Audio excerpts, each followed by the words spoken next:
Madam आता आपल्या सोबत आलेले आहेत वंचित बहुजन आघाडीचे त्या प्रवक्त्या आहेत.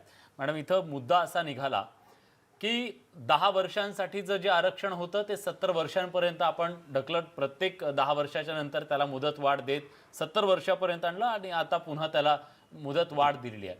70 वर्षाच्या कालावधीमध्ये या आरक्षणातून खरोखरच मुख्य प्रवाहात हा सगळा समाज आला की केवळ याच्यामुळे काही व्यक्तींचंच भलं झालं?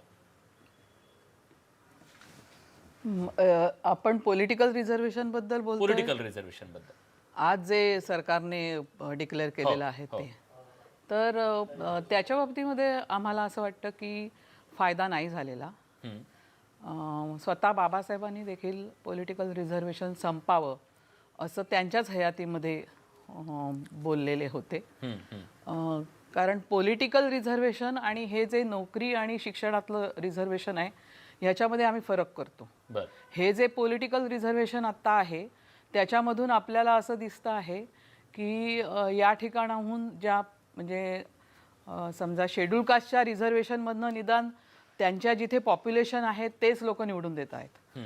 परंतु आता ह्याचं जे रिझर्वेशन आहे, शेड्यूल कास्टचं जे रिझर्वेशन आहे ते सुरुवातीला जिथे लोकसंख्या जास्त आहे तिथे होतं, परंतु ते हळूहळू रोटेशनमध्ये जातं आणि हळूहळू ते आता जिथे एसीची संख्या लोकसंख्या जास्त आहे अशा भागामध्ये राहतच नाही, नंतर ते कमी ह्याच्यामध्ये येतं.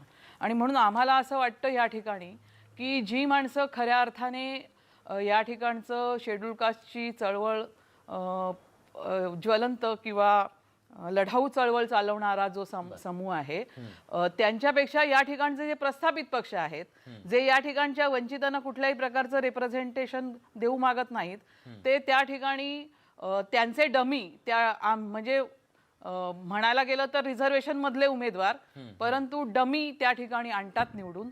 म्हणजे आत्ताच आपण उदाहरण घेतलं तर फार चर्चा चालू आहे महाराष्ट्रामधल्या आता नितीन राऊतांची, की ज्यांच्या बाबतीमध्ये इकडच्या संपूर्ण आमच्या आंबेडकरी चळवळीचं असं म्हणणं आहे की खैरलांजीच्या प्रकरणामध्ये ते गृहराज्यमंत्री होते, परंतु त्यांनी कुठलीही भूमिका त्या ठिकाणी घेतली नाही.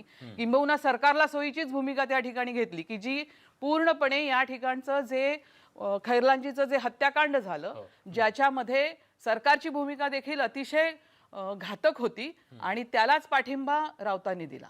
त्यामुळे राऊत हे या ठिकाणच्या आंबेडकरी चळवळीचे किंवा या ठिकाणच्या शेड्यूल कास्टच्या हिताचं रक्षण करते असं आम्ही मानतच नाही. आणि असे लोक जर का निवडून जाणार असतील ह्या रिझर्वेशन मधून तर त्या रिझर्वेशन मधून साध्य काय होतं? आमचं म्हणणं असं आहे, म्हणजे मी ज्या पक्षाचं रिप्रेझेंटेशन करते आहे वंचित बहुजन आघाडी, आम्हाला असं वाटतं की आता पॉलिटिकल रिझर्वेशनची आवश्यकता नाही आहे या ठिकाणी. या ठिकाणी लोक रिझर्वेशनच्या मतदारसंघामध्ये देखील मतदान करता आहेत, शेड्यूल कास्टच्या उमेदवारांना मतदान करता आहेत. प्रश्न या ठिकाणी प्रस्थापित सत्ताधारी जे या ठिकाणचे आहेत त्यांच्या मानसिकतेचा आहे. ते या ठिकाणी वंचितांना कोणत्याही अर्थाने खऱ्या अर्थाने लढाऊ प्रतिनिधित्व द्यायच्या भूमिकेमध्ये नाही आहेत आणि त्यामुळे ते हे सगळं जे रिझर्वेशन आहे ते स्वतःच्या प्रचारासाठीच वापरतात. आम्हाला अजिबात या ठिकाणी हे रिझर्वेशन वाढावं असं वाटत नाही.